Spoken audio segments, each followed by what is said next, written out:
नमस्कार, स्वागत है आपका। आप देख रहे हैं अभी अभी। आपके साथ मैं हूं ज्योत्सना पाटनी। नमस्कार, आपके साथ मैं हूं प्राची पाराशर। बात करेंगे पाकिस्तान की, जिसने एक बार फिर मुंह की खाई है। वर्ल्ड कप में भारत का रिकॉर्ड अब 7-1 से 8-1 हो गया है। T20 फॉर्मेट में टीम इंडिया की पाकिस्तान पर अब तक की सबसे बड़ी जीत है। इस हार के बाद पूरा पाकिस्तान सदमे में चला गया है। पाकिस्तान में मातम पसरा है, हिंदुस्तान जश्न में डूबा है। टीम इंडिया ने T20 वर्ल्ड कप में पाकिस्तान को हराने का रिकॉर्ड 8-1 कर दिया है। 9 मैच में भारत 8 बार जीता है और ये जीत सबसे बड़ी है। 61 रनों के बड़े अंतर से पाकिस्तान हारा। मोहसिन नकवी, जो कुछ दिनों तक इस मैच को लेकर थ्रेट दे रहा था, वो हार को देखकर मैदान से ही भाग खड़ा हुआ। कोलंबो के प्रेमदासा स्टेडियम में पाकिस्तान सरकार का मंत्री और पीसीबी अध्यक्ष अपने खिलाड़ियों को पवेलियन लौटता देख माथा पीट रहा था और 8 विकेट गिरने के बाद भागने में ही अपनी भलाई उसने समझी। आपको पाकिस्तान के अंदर की तस्वीरें और वहां के वीडियोस भी हम इस वक्त दिखा रहे हैं। कहीं टीवी टूट गए तो कहीं माथा पीटा जा रहा है, कहीं लड़कियां रोने धोने में लगी हैं। कुल मिलाकर इस वक्त पूरे पाकिस्तान में मातम मनाया जा रहा है, मातम पसरा हुआ है। गुस्से में लोग एक दूसरे को गाली दे रहे हैं, अपने खिलाड़ियों को भला बुरा कह रहे हैं। पाकिस्तान में हाहाकार, गजब बेइज्जती है यार।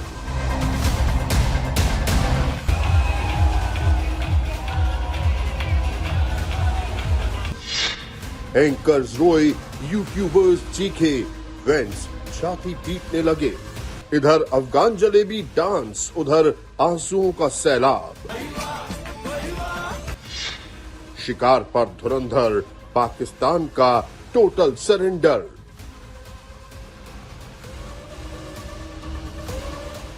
अब पूरा पाकिस्तान इस बात पर रिग्रेट कर रहा है कि इससे अच्छा तो मैच को बॉयकॉट ही रहने देते, इससे अच्छा तो भारत के सामने उतरते ही नहीं अगर मैच हारना ही था तो। टीवी पर क्रिकेट देख रहे फैंस का रिएक्शन बताता है कि कितना बड़ा सदमा लगा है।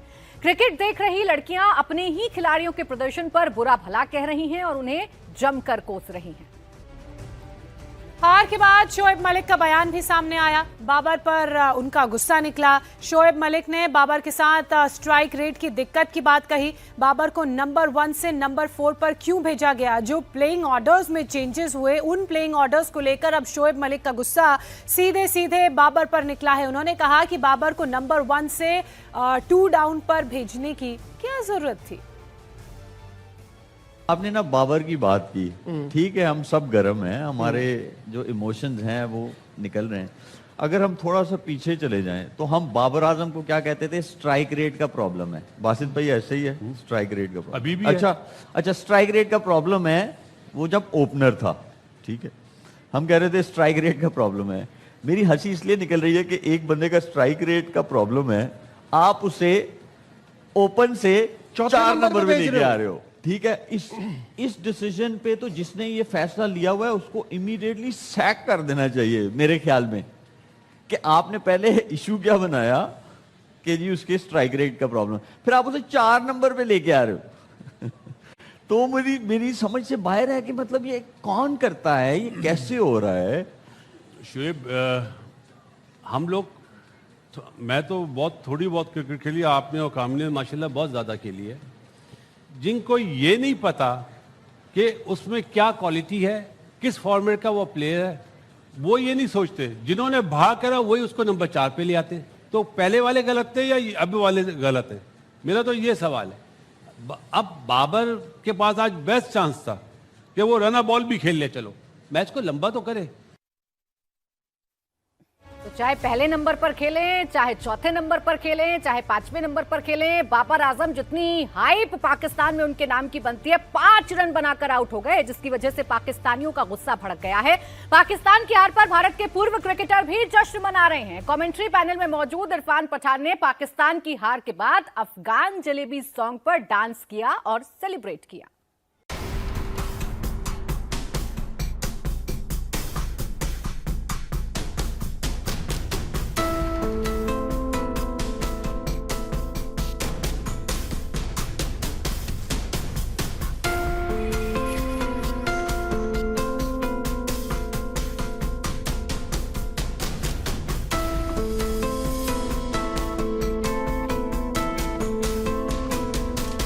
इरफान पठान का Afghan jalebi celebration style dance आपने देखा। भारत की जो जीत कल भारत को हाथ लगी, उसका जश्न सिर्फ भारत में ही नहीं था, कोलंबो में भी जश्न मनाया जा रहा था। बलूचिस्तान भी भारत की जीत का जश्न मना रहा था। बलूचिस्तान से ये वीडियो सामने आया है, आप देख रहे हैं, लोग जमकर डांस कर रहे हैं, भारत की जीत का और पाकिस्तान की हार का जश्न मना रहे हैं। अब 3 तस्वीरें हम आपके सामने रखेंगे। भारत, श्रीलंका और बलूचिस्तान में जश्न का माहौल है। क्रिकेट फैन सड़कों पर जमकर जश्न मना रहे हैं। भारत की जीत पर मिठाइयां तक बांटी जा रही हैं। भारत में तो पटाखे चले ही, जीत का जश्न मनाया ही गया, लेकिन ये जीत का उत्सव श्रीलंका में भी था। स्टेडियम के अंदर, स्टेडियम के बाहर। अगर आपने कल का मैच देखा होगा तो स्टेडियम के अंदर जो लोग पहुंचे थे, मेजॉरिटी इंडियन जर्सी पहने हुए थी। भारतीय फैंस वहां पर थे। इसके अलावा बलूचिस्तान ने भी भारत की जीत का जश्न अपने पारंपरिक नृत्य के साथ मनाया और पाकिस्तान की हार को भी सेलिब्रेट किया।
पाकिस्तान में इस समय बहुत गुस्सा है। बलूचिस्तान में पाकिस्तानी सेना की पिटाई हो रही है तो कोलंबो में पाकिस्तानी खिलाड़ियों की धुलाई हो गई।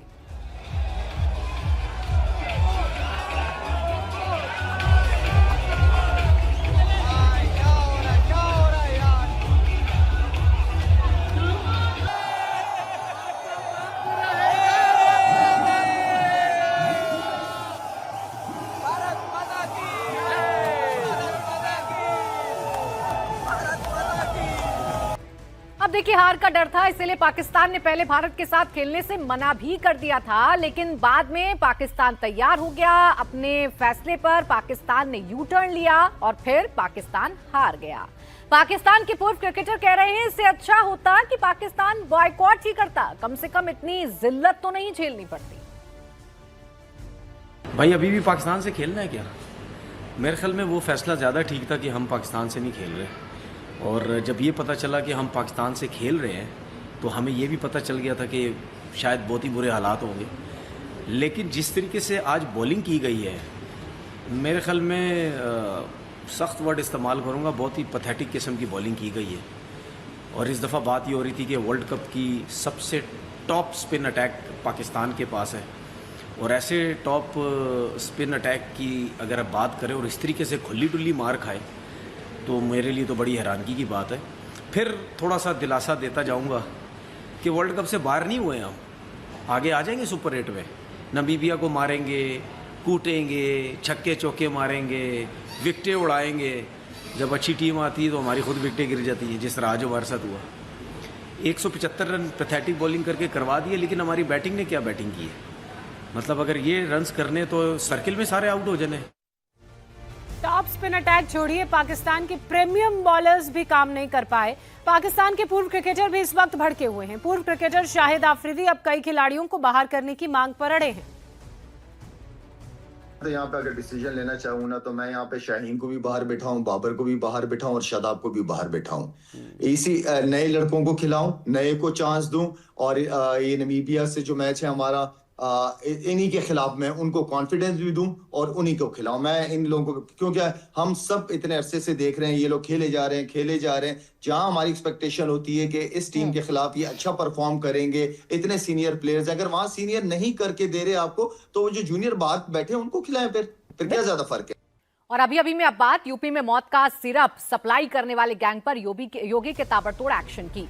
वाराणसी से चंदौली तक तस्करों के खिलाफ पुलिस कार्रवाई में जुटी है। कोडीन कफ सिरप मामले में यूपी पुलिस ने बड़ी कार्रवाई करते हुए 3 करोड़ 50 लाख से ज्यादा की संपत्ति कुर्क की है।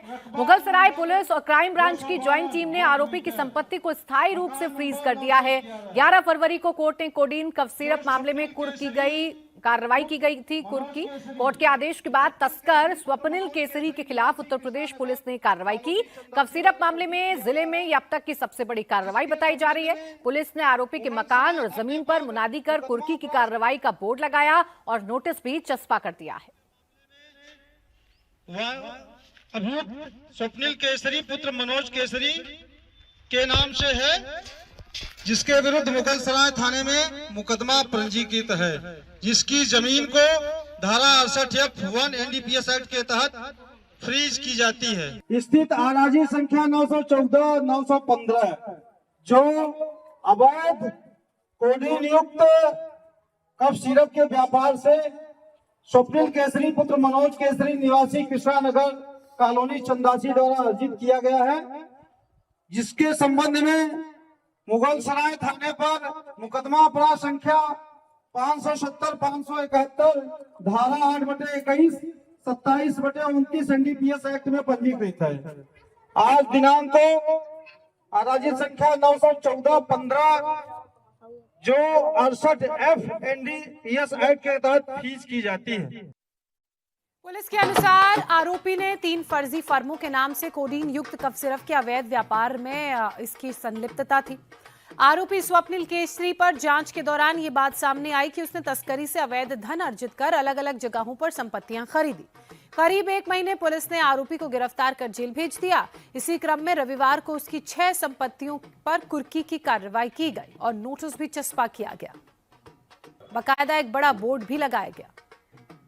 योग से संबंधित अभियुक्त स्वप्निल केसरी पुत्र मनोज केसरी निवासी कृष्णा नगर थाना मुगल सराय, जिसके द्वारा मादक द्रव्य कारोबार से अर्जित अवैध अचल संपत्ति जिसकी कुल कीमत लगभग 3.5 करोड़ रुपए को अस्थायी रूप से फ्रीज किया गया है तथा अग्रिम विधि कार्रवाई की जा रही है। तो ये तस्वीरें आप चंदौली की देख रहे हैं, जहां पुलिस ने कुर्की की कार्रवाई को अंजाम दिया। 3.5 करोड़ की संपत्ति को कुर्क किया। इसके अलावा नोटिस चिपकाकर बताया कि किस एक्ट के तहत इस कार्रवाई को अंजाम दिया गया है। इसके अलावा एक तस्वीर आपने और देखी थी, खाली प्लॉट पर एक बोर्ड भी लगाया था और पुलिस ने ये जो कार्रवाई की है इसमें ढोल नगाड़े बैंड बाजे बजाकर वहां के आसपास के लोगों को भी इस एक्शन के बारे में बताया। तस्कर की 3.5 करोड़ की संपत्ति को कुर्क कर लिया गया है। रुचि कुमार हमारी सहयोगी इस वक्त हमारे साथ लाइव जुड़ चुकी हैं। रुचि, ये बड़ी कार्रवाई पुलिस की तरफ से की गई है। 3.5 करोड़ की संपत्ति को कुर्की की कार्रवाई के तहत सीज किया गया। इसके अलावा और क्या जानकारी है आपके पास? क्या इस तरह का और एक्शन पुलिस की तरफ से लिया जाएगा? क्या और संपत्तियों की जानकारी पुलिस के पास है? देखिए, कोडीन कफ सिरप के मामले में योगी सरकार ने SIT बना रखी है और STF भी इस पे काम कर रही है, क्योंकि बड़े पैमाने पर कफ सिरप के नाम पे नशा परोसा जा रहा था। अब तक सरकार करीब 150 FIRs कर चुकी है, जो चंदौली, जौनपुर, वाराणसी, कानपुर इन सब शहरों में है।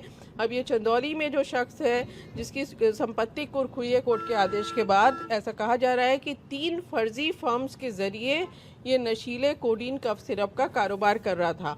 तो अब ये संपत्तियां कुर्क हुई हैं। बाकी भी जो लोग, क्योंकि मैंने जैसा बताया कि SIT और STF जांच कर रही है, तो जो भी लोग दोषी हैं उनके खिलाफ कार्रवाई लगातार हो रही है, लगातार गिरफ्तारी हो रही है। बनारस से भी आप देख रही हैं कि लगातार गिरफ्तारी हो रही है। बस मास्टरमाइंड है वो कहा जा रहा है कि वो दुबई भागा है और पुलिस उसकी तलाश में है। जी, शुक्रिया आपका रुचि तमाम जानकारी के लिए। एक तरफ नशे के सौदागरों पर चंदौली पुलिस का शिकंजा लगातार कसता जा रहा है। इससे पहले वाराणसी में पुलिस ने किंग पिंग शुभम जायसवाल और उसके पिता भोला प्रसाद की संपत्ति को भी जब्त किया था। नशे के कारोबार से की गई कमाई पर एक्शन लेते हुए 28 करोड़ की कुल 5 संपत्तियों को डुगडुगी बजाकर कुर्क किया था। पुलिस की कार्रवाई कोतवाली थाने में दर्ज मामले में कोर्ट के आदेश पर की गई थी। तो देखिए, वाराणसी में भी कार्रवाई की गई थी। इससे पहले चंदौली में ये कार्रवाई की तस्वीर हमने आपको दिखाई थी। जो इस पूरे मामले का किंग पिंग है शुभम जायसवाल, उसकी 28 करोड़ की संपत्ति को कुर्क किया गया। उसके पिता की संपत्ति को भी कुर्क किया गया। बाकायदा मुनादी करा के ये कार्रवाई पुलिस की तरफ से की गई है। दरअसल कफ सिरप के नाम पर जिस तरीके का फर्जीवाड़ा किया गया और नकली दवाई परोसने की कोशिश की गई, उस पर अब योगी का शिकंजा लगातार कसता जा रहा है। अभी एक बड़ी खबर राजधानी दिल्ली से सटे ग्रेटर नोएडा से, जहां दनकौर में 3 साल का मासूम गड्ढे में गिर गया। गड्ढे में पानी भरा होने की वजह से मासूम देवांश की मौत हो गई। गांव में मंदिर के पास भंडारा चल रहा था। इसी दौरान बच्चा खेलते खेलते फिसलकर गड्ढे तक पहुंच गया और वहां गिर गया। परिजन और ग्रामीणों के मुताबिक जब तक बच्चे को बाहर निकाला जाता तब तक देवांश की सांसें थम चुकी थी, रुक चुकी थी।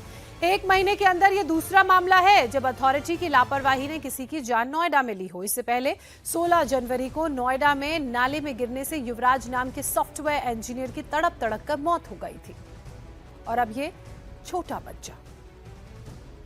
नाले में एक तरफ युवराज की गाड़ी गिर गई थी और उसके बाद रेस्क्यू में लापरवाही हुई, जिस कारण युवराज की मौत हो गई। तो वहीं दनकौर में एक छोटा बच्चा अपने माता पिता के साथ मंदिर गया। माता पिता मंदिर में पूजा पाठ में और भंडारे में व्यस्त थे और अचानक बच्चा खेलने के लिए वहां से निकला और वो उस नाले के पास जा पहुंचा जहां उसकी मौत हो गई। उस गड्ढे में गिरने से इस छोटे से बच्चे की मौत हो गई। 3 साल इसकी उम्र बताई जा रही है। जब परिवार वालों को जानकारी लगी, वो भागे भागे उस जगह पर पहुंचे, लेकिन जब तक उसे बाहर निकालते, उसको बचाते, उसकी सांसें रुक चुकी थी। अब परिवार परिजन गुस्से में हैं। प्रशासन की लापरवाही को लेकर आग बबूला हो रहे हैं। उनका कहना है कि ये जो गड्ढा है जिसने इनके बच्चे की जान ली, ये सिस्टम का गड्ढा है और क्यों नहीं इसे भरने का काम किया जाता है। ग्रामीणों का आरोप है कि प्राधिकरण को कई बार शिकायत देने के बाद भी गड्ढे को लेकर कोई एक्शन नहीं लिया गया। मासूम की मौत के बाद से पूरे परिवार में मातम पसरा हुआ है। गांव के लोगों ने बताया कि यह गड्ढा लंबे समय से खुला पड़ा था और बारिश के बाद इसमें पानी भर गया था। ग्रामीणों का कहना है कि सेक्टर 150 की घटना के बाद भी उन्होंने ग्रेटर नोएडा प्राधिकरण को पत्र देकर ऐसे खतरनाक गड्ढों को भरने और सुरक्षा व्यवस्था सुनिश्चित करने की मांग की थी, लेकिन प्राधिकरण ने कार्रवाई नहीं की। बच्चे की मृत्यु हो गई। ग्रेटर नोएडा प्राधिकरण को बार बार अवगत कराने के बावजूद भी प्राधिकरण के अधिकारी नहीं जागे। बच्चा फिसल के तालाब में इसमें गिर गया और उसकी मृत्यु हो गई, जिसके जिम्मेदार ग्रेटर नोएडा प्राधिकरण और जिला प्रशासन है। अवगत कराने के बावजूद भी समस्या का समाधान नहीं हुआ है।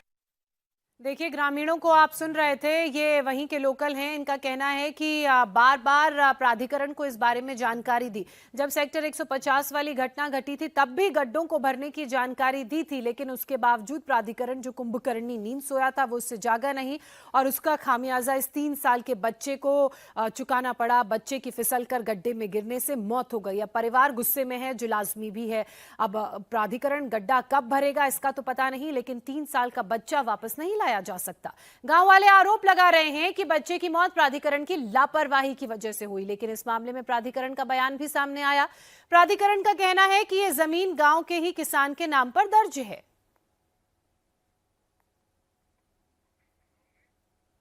तो गांव के किसान के नाम पर वो जमीन है जिस जमीन में गड्ढा था और बरसात का पानी भरने से बच्चे की इस पानी में डूबने से मौत हो गई। प्राधिकरण द्वारा तुरंत संज्ञान लिया गया और दिलेलगढ़ में वहाँ के वर्क सर्किल के सीनियर मैनेजर को भेजा गया। उन्होंने जाकर वहाँ जब सारी चीज़ें पता की तो पता चला कि ये खसरा संख्या 373 है, जिसके मालिक गंगाराम और धर्मवीर हैं और उनके द्वारा उनका यह तालाब है, उनके उस पर उनका प्राइवेट उपयोग में लिया जा रहा है, तो जिसके कारण प्राधिकरण उस पर सीधे कोई कार्रवाई नहीं कर सकता। अब इस बात पर प्राधिकरण काफी दुखी है उस घटना को लेकर के। इलाका आजमी मेरी सहयोगी इस वक्त हमारे साथ जुड़ गई हैं। इला, कोई ना कोई एस्केप रूट प्रशासन ढूंढ ही लेता है, अपनी जिम्मेदारियों से बचने के लिए कोई ना कोई बहाना ढूंढ ही लेता है। क्या करेंगे हम प्रशासन के दुख का? 3 साल के मासूम की तो जान चली गई, वक्त रहते कार्रवाई होती तो ये 3 साल का मासूम आज मौत के काल में ना समाता। इससे तो रुक के 2 मिनट।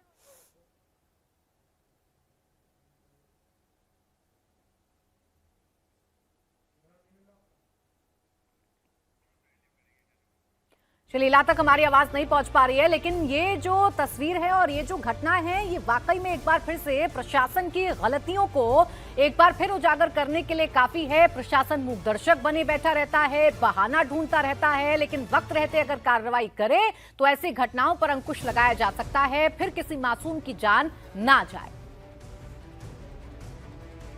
और अब खबर यूपी के सीतापुर से ही आ रही है, जहां बीजेपी विधायक ज्ञान तिवारी और एसओ संजय पांडे के बीच तीखी नोकझोंक हुई है, जिसके बाद विधायक अपने समर्थकों के साथ धरने पर बैठ गए। इस दौरान विधायक ने एसओ संजय पांडे को हटाने की धमकी दी। एसओ संजय पांडे ने कहा कि मैं थाना छोड़ दूंगा, यहां से चला जाऊंगा। विधायक ज्ञान तिवारी ने कहा कि तुम थाना नहीं छोड़ोगे, तुम तो भगाए जाओगे। विधायक ने थाने में तैनात दीवान रविशंकर और कांस्टेबल पर भी नाराजगी जताई। उनका कहना है कि शनिवार देर रात एक नौटंकी कार्यक्रम को जबरन बंद करवाया गया। पुलिस ने नियमों की अनदेखी करते हुए कार्रवाई की। इसी बात को लेकर विधायक जी भड़क गए और क्या हुआ थाने के अंदर, ये आप देखिए। अरे तुम क्या छोड़ दोगे? तुम्हारी जागीर है क्या? तुम क्या छोड़ दोगे? तुम थाना छोड़ दोगे? तुम तो भगाए जाओगे, तुम भगाए जाओगे, तुम क्या छोड़ दोगे? तुम क्या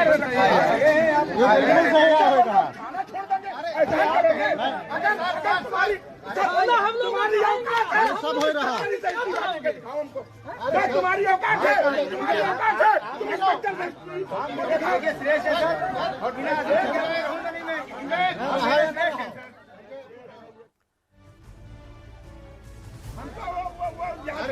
अरे इनका बेचारा गरीब लोगों का इसलिए बर्बाद कर दिया पूरी तरीके से। जेल में बंद मशहूर कॉमेडियन राजपाल यादव की याचिका पर दिल्ली हाईकोर्ट में आज सुनवाई होगी।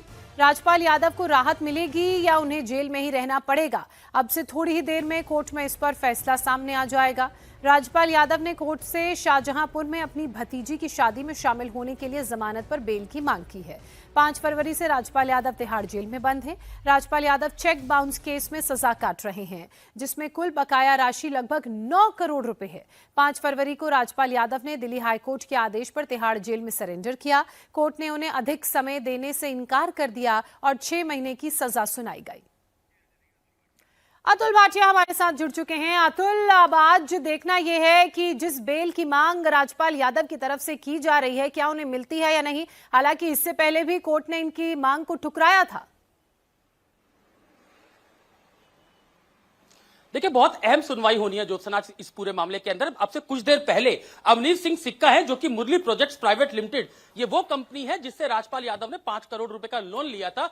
उस कंपनी ने अपना जवाब फाइल किया है और अभी यह जवाब रिकॉर्ड पर नहीं आया, जिसके बाद जज जो है दिल्ली हाईकोर्ट की स्वर्ण कांता शर्मा, उन्होंने ये कहा कि एंड ऑफ द बोर्ड वो इस पूरे मामले को सुनेंगी। लेकिन जिस तरीके से पिछली बार इस पूरे मामले के अंदर सुनवाई हुई थी, जिसमें यह कहा गया था कि वो सारा पैसा जो बकाया है वो राजपाल यादव देने को तैयार है, कुछ चेक भी उनके वकील लेकर आए थे, लेकिन कोर्ट इस बात से नाराज था कि उनको 4 तारीख को सरेंडर करना था तिहाड़ जेल में। लेकिन 5 तारीख को राजपाल यादव के वकील कोर्ट पहुंचते और वो कहते कि पैसा देने को तैयार है। लेकिन इस पे जो जज है वो इस पर नाराज होती है कि जब उनको एक दिन पहले सरेंडर करने के लिए कहा गया था, तो आखिर उन्होंने सरेंडर क्यों नहीं किया, और अब वो पहले सरेंडर करें, उसके बाद उनकी सुनवाई जो है वो इस पूरे मामले पर होगी। तो यही कारण था कि जो कॉमेडियन राजपाल यादव है उनको तिहाड़ जेल में सरेंडर करना पड़ा था। अब जो उनकी तरफ से बेल एप्लीकेशन लगी है वो उनके भाई की बेटी की शादी है शाहजहांपुर में यूपी के, इसके लिए उन्होंने बेल एप्लीकेशन लगाई है और इसके अलावा एक रेगुलर बेल भी उनके वकील की तरफ से लगाई गई है। तो अतुल, अब देखना यह होगा कि राजपाल यादव को राहत मिलती है या उनकी आफत ऐसे ही बरकरार रहेगी। शुक्रिया आपका अतुल तमाम जानकारी के लिए।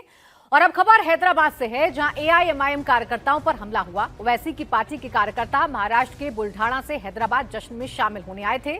रात करीब 10 बजे गोलपुरा क्षेत्र में एआईएमआईएम का झंडा लगी गाड़ी को रोककर अज्ञात लोगों ने महाराष्ट्र से आए कार्यकर्ताओं के साथ मारपीट की और पार्टी का झंडा भी फाड़ दी। उनकी गाड़ी को रोककर उन पर हमला किया गया, जिसकी तस्वीरें भी आपके सामने हैं। गाड़ी पर एआईएमआईएम का झंडा लगा हुआ था, जिसे निकालने की कोशिश हुई, जिसे तोड़ने की कोशिश हुई है। इस मामले में पुलिस थाने में शिकायत दर्ज करवा दी गई है और जल्द से जल्द हमलावरों को पकड़ने की मांग की गई है कि जल्द से जल्द इन हमलावरों की पहचान की जाए। किस मंशा के तहत इन कार्यकर्ताओं पर हमला किया गया है, किस मंशा के तहत एआईएमआईएम के झंडे को उतारने की कोशिश की गई, उसे तोड़ने की कोशिश की गई, ये पता लगाने की कोशिश अब पुलिस कर रही है। सवाल यही है कि हैदराबाद, जो कि असदुद्दीन ओवैसी का क्षेत्र भी है, उस जगह पर आखिरकार कैसे इनके कार्यकर्ताओं पर हमला हुआ, ये कौन लोग हैं जो इनके कार्यकर्ताओं पर हमला कर रहे हैं। जो हमारे कारकुन बुल्डाना डिस्ट्रिक्ट औरंगाबाद पास से जो लोग मजलिस इत्तेहाद मुस्लिमीन की 68वीं सालगिरह में शिरकत किए थे, आज वो लोग सलाला में दावत के लिए जा रहे थे। रास्ते में लाल दरवाजे के पास टेम्पल के पास मैसम्मा टेम्पल के पास रोककर इन लोगों को बुरी तरीके से मारा गया और जो हमारे जमात का झंडा था उस झंडे को लोगों ने निकाला और उसका वीडियो भी हमने यहाँ पे BS पे दिया और अभी मैंने DCP चारमीनार जोन से भी बात किया और मुझे DCP टास्क फोर्स भी मुझसे बात की है। उन्होंने कहा कि हमने टीम्स को भेज दिया उनको अरेस्ट करने के लिए। हरियाणा की हांसी से एक अजब गजब मामला सामने आया। वर्दी का रौब दिखाते हुए दारोगा ने जबरन चालान काट दिया। चेकिंग के दौरान इंस्पेक्टर और बैंक मैनेजर के बीच तीखी बहस हो गई। मैनेजर ने कहा कि उसके पास सारे कागज हैं तो चालान क्यों किया जा रहा है। इस पर SI गुस्से में आ गए और बोला कि चालान तो करूंगा, चाहे प्रधानमंत्री से ही शिकायत क्यों ना कर लो। इसके बाद दारोगा ने 8,000 रुपए का चालान कर दिया। बैंक कर्मी ने अपनी गाड़ी के सारे कागजात दिखाए लेकिन दारोगा ने कहा चालान तो होगा। इस पर मैनेजर ने वीडियो बनाने की कोशिश की तो दारोगा और भड़क गया और 8,000 रुपए का उसका चालान काट दिया। और बताओ कैसी है? सारे कागज है मेरे पास में और सारे दिखाने को तैयार हूँ। बताओ क्या देखना आपने? बोलो कागज क्या क्या देखना आपने? मेरी शिकायत कर दूंगा। शिकायत क्या होती है आपस की? रोज मेरे से बड़ा ऑफिसर है तू प्रधानमंत्री तक चल जिए। भाई साहब प्रधानमंत्री तक मैं क्यों जाऊंगा ये तो बताओ। कोई नहीं तू बना ले वीडियो। मेरे SP साहब को तेरे कैसे कह दिया आपने? और स्पेशल है बड़ा बढ़िया नाटक कर रहे हो। यहाँ आए वहाँ पे और मेरे से बदतमीजी कर रहे हो आगे। मेरी शिकायत करना आप चलान का। इस वक्त की बड़ी खबर लखनऊ से आ रही है, जहां लखनऊ समेत अयोध्या समेत कई जिलों की कचहरी में धमकी देने का मामला सामने आया है। 18 जिलों की कचहरी में बम से उड़ाने की धमकी मिली है। लखनऊ कोर्ट में बम स्क्वाड की टीम पहुंच गई है। तमिलनाडु से धमकी भरा मेल भेजा गया है। लगातार तीसरे दिन धमकी भरा मेल भेजा गया है। तो लखनऊ से लेकर अयोध्या तक कचहरी को उड़ाने की धमकी दी गई है और धमकी तमिलनाडु से भेजी गई है। ये जो ईमेल है ये तमिलनाडु से भेजा गया है। फिलहाल लखनऊ की तस्वीर आप देख रहे हैं। बम स्क्वाड की टीम मौके पर पहुंच गई है। अंदर छानबीन की जा रही है, तलाशी ली जा रही है और लगातार ये तीसरा दिन है आज जब ये धमकी भरा मेल प्राप्त हुआ है। हालांकि ये जानकारी जरूर पुलिस ने जुटा ली है कि मेल तमिलनाडु से भेजा गया है। अब इसके पीछे कौन लोग हैं, क्या ये किसी तरीके से दहशत फैलाने की कोशिश है, माहौल को बिगाड़ने की कोशिश है? क्योंकि अमूमन जब इस तरीके के ईमेल मिलते हैं बॉम्ब स्क्वाड की टीम मौके पर आती है, सघन जो तलाशी अभियान है वो भी किया जाता है, लेकिन कुछ बरामद नहीं होता, जिससे यही समझ में आता है कि बार बार हॉक्स कॉल के जरिए माहौल को बिगाड़ने की कोशिश की जाती है। इसी बीच एक बड़ी खबर आ रही है राजस्थान के अलवर से। ये खबर जहां अलवर में एक फैक्ट्री में भीषण आग लग गई। गत्ता फैक्ट्री थी जहां भीषण आग लग गई है और इस आग में झुलसने से 7 कर्मचारियों की मौत भी हो गई है। कुछ लोगों के अभी भी फैक्ट्री के अंदर फंसे होने की खबर है। ये तस्वीरें आप उस फैक्ट्री की देख रहे हैं जहां भीषण आग लग गई और इस आग की चपेट में आने से 7 कर्मचारियों की मौत हो गई है। जानकारी जो मिल रही है उसके हिसाब से अभी भी कुछ लोग इस फैक्ट्री के अंदर हैं। रेस्क्यू टीमों को जल्द से जल्द इन लोगों को बाहर सुरक्षित निकालने का काम एक बड़ी जिम्मेदारी के रूप में करना पड़ेगा। लेकिन आग कैसे लगी, क्या वो कारण थे जिस वजह से आग इतनी भड़क गई कि फैक्ट्री के एक बड़े हिस्से को इस आग ने अपनी चपेट में ले लिया और 7 कर्मचारी की मौत की खबर मिल रही है। अलवर से ये खबर, गत्ता फैक्ट्री में अज्ञात कारणों की वजह से आग लग गई और इस आग की चपेट में आने से 7 कर्मचारियों की मौत हो गई है। अभी भी कई लोग हैं जो फैक्ट्री के अंदर ही फंसे हुए हैं। और अब खबर यूपी के मुजफ्फरनगर से है, जहां एक पेट्रोल पंप पर दबंगई का सनसनीखेज मामला सामने आया। कार सवार दबंगों ने पेट्रोल डलवाने के बाद पैसे मांगे और इस पर सेल्समैन को गालियां भी दी, बल्कि उसे करीब 50 मीटर तक घसीटते हुए ले गए। पुलिस ने 3 आरोपियों को गिरफ्तार कर लिया है। इस पूरी घटना का सीसीटीवी भी इस वक्त सामने आ चुका है, जो आपके सामने है। तस्वीरों में भी आप देख सकते हैं कि एक कार पेट्रोल पंप पर आती है। कार में बैठे दबंग करीब 2000 रुपए का तेल भी डलवाते हैं और जब पंप कर्मी ने पैसे मांगे तो दबंग कार में घसीटते हुए उसे ले जाते हैं। सीसीटीवी के आधार पर पुलिस ने आरोपियों को गिरफ्तार भी कर लिया है। लेकिन ये दबंगई का मामला है यूपी के मुजफ्फरनगर के एक पेट्रोल पंप का। यूपी के बाद राजस्थान के राजकोट से खबर, जहां एक बार फिर थार का कहर देखने को मिला। तेज रफ्तार थार ने एक के बाद एक कई लोगों को टक्कर मार दी। थार की रफ्तार इतनी ज्यादा तेज थी कि बाइक सवार गंभीर रूप से घायल हो गया।